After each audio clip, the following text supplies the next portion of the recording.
Hi there, Sanmunani Mulweni. Welcome to Faith's channel. If you're new here, please subscribe before the end of the video if returning. Thank you for love and support. I appreciate you. Siyakhuluma izingane zesithembu kanye nomnako wethu. Kule video guys ukuthi bengicela mangabe khona nombono noma uthisha bekhona bengicacisele kule ndaba kunento engifisa ukuyazi. Lena imayelana nemfundo guys. Niyibonile lapha kuzingane zesithembu uSine ukhuluma indaba yokuthi uzizwa ebukeleka phansi kwingane zakubo ngenxa yokuthi mhlambe yena akafundile, ukubona kanjalo ukuthi akafundanga njengengane zakubo.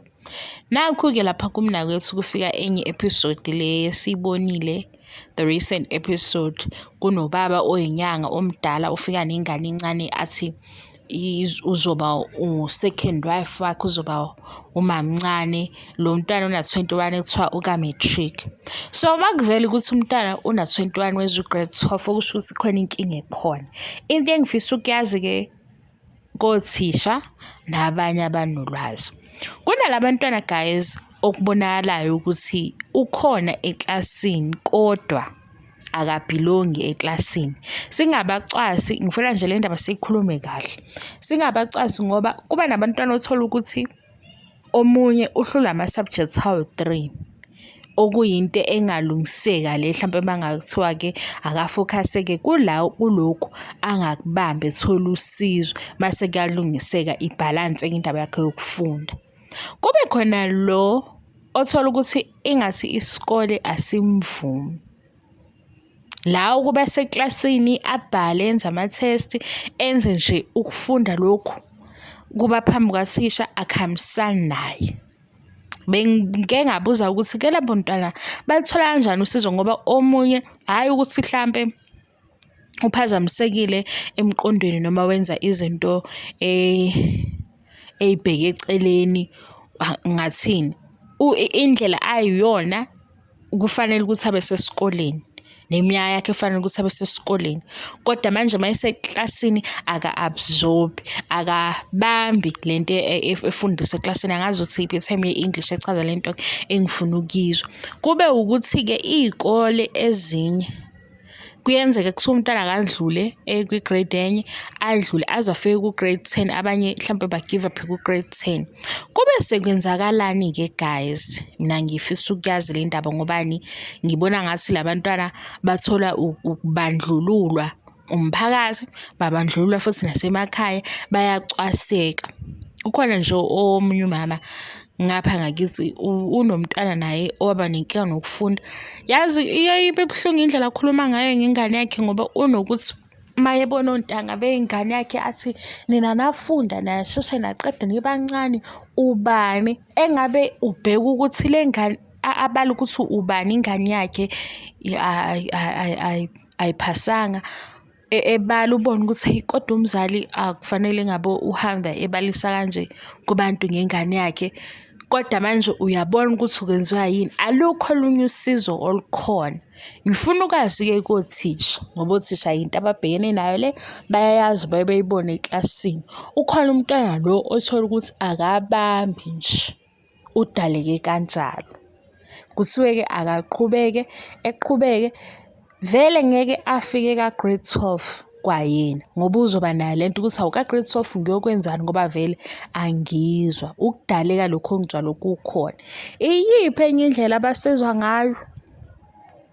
Nalento ukuthi iyakhulumeka nohulumeni ukuthi labantwana basiza kanjani ukuze mhlawumbe bengapheleli ezintweni ezi-wrong, bengapheleli kwizinto ezenza impilo yabo mhlawumbe ibe sengcupheni, njengaye uGeli lo esimbonayo, ngoba abaningi basuke babheke ukuthi le ngane izongena kwisithembu bazohlekisa ngaye, bangabheki ukuthi lo baba oyinyanga uthathe i-advantage kulo mntwana. Ngenzeka ukuthi i-background yakhe ayikho yinhle, nesikole futhi akusona, ngenzeka ukuthi azikho iy'nsiza zabantwana abafana naye, othola ukuthi mhlampe-ke akezwa kahle eklasini, usedinga-ke lokhu okuhambisana namakhono, udinga lokhu okuzomnikeza skills. Kwenziwa kanjani bothisha? Ngicela ningisize lapha ku-comment section, ngoba lento le ngihlangane nayo, ngayibona ku-social media, ngabona futhi ngempela abantu bayabacwasa labantwana. kanti khona enye indlela nabo bangaqhubeka beye ngayo phambili. Ngabona nangendlela futhi-ke laphaya kuzingane zesithembu uma kukhulunywa indaba kaSinene yokufunda, abanye bethi phela akekho wamphuca ipeni. Akusiyo indaba yepeni, ishiye kwipeni, ishiye kuba bakho nemali mase uyibheka ukuthi hlampe eklasini akuhambi kahle. Makungahambi kahle, iziphi ezinye indlela hlampe bamsiza ngazo, ney'ndlela futhi zokuthi afunde-ke nge-skill manje into ezosiza yena, ngoba akusizi vele ukugcina umntwana onjalo eklasini, ngoba mase kubhekwa ama-marks akhe akatholi kahle. Nokunye-ke gazi, ngiyanicela ngomoya wasesontweni, angazi ukuthi ngithini ngomoya wasesontweni. Guys, anoke nihleke izinto ey'hlekisayo, ningahleki izinto ey'ngahlekisi. Yabona nje indaba yale ngane le evele laphaya kumnakwethu iwusizi indaba yaleya ngane. Loya baba ugangile emdala. Yazi le episode angikwazanga ukuyiqeda. Ngibone nini? Sengikhohlwe ukuthi ngibone nini kumnakwethu, kodwa lo baba lo oyinyanga ogaxa imali emzimbeni wakhe ufike nengane. Ithi le ngane yaqala ukuba ne-boyfriend. I-boyfriend yokuqala ilo baba oshadile. Uyibonephi? Esikoleni. Ukube besisihle isimo sakuloya mntwana kubo, ubezomsaba loya baba, ubengeke aze akhulume naye ngale ndlela asekhulume nayo ngaye, ngoba esemtshela nje ingane le ithi uzothola abantwana kuzoba njani. Igazi mina yangiphathe kabi leya ndaba. Umphakathi-ke wenze njani? Niyahleka. Lo mphakathi kufanele ngabe uthi uyalungisa. Nabo bhuda bakwethu anisizeni, nikhulume ndawonye, nibonisane ukuthi ezinye izinto azikho right. Yabona leyo muntu omdala ofuna ukudlala ngengane ayilungile leyo nto. Futhi ngathi ngapha e-KZN ingasukunyelwa ngoba ngempela lo mkhuba usukhona. Iyanda lento e-KZN. Iyanda. And lo baba sazi ukuthi le ngane ufuna ukuyenza ulo. Niyakhumbula kwisibaya lo baba wayehlala ehlathini nengane yakhe wayenzisa izinto engaqondakali, umehle mamba. Hayi, angeke ukuthi lo muntu omdala ngempela ubona ukuthi lo unkosikazi wakhe wakusasa, le ntombazane engakwazi ukukhuluma kahle ngobani ingane. Nakhona ukuthi una-21 uka-grade 12 okusho ukuthi khona inkinga ekhona. Bengibuza ngendlela yothisha esikoleni ukuthi-ke bayaye beqhubeke befike ka-grade 10, mase beka-grade 10 kwenziwa njani, noma khona la bamukeleka khona. Yileyo nto nje engifisa ukuyazi le video imayelana nalokho, ngoba ngiyabona ukuthi-ke vele ubandlululo kuyabandlulana nokudelelana kuyadelelana. Ngibone bekwenza kuSine ngathi hawu, kodwa nina nje manizobala ukuthi-ke uSine akahambi. Wena ngoba waye esikoleni kufanele ngabe uyakwazi ukubona umehluko.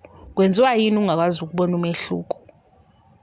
Wena ngoba-ke utholile ukuba phambi kwathisha wacaciseleka ngezinto, kufanele ngabe uyabona ukuthi ikhona into encane edinga ukulungiswa. Kodwa-ke ngoba yonke into iyahlekisa-ke uyahleka. Ngiyabonga i-support guys.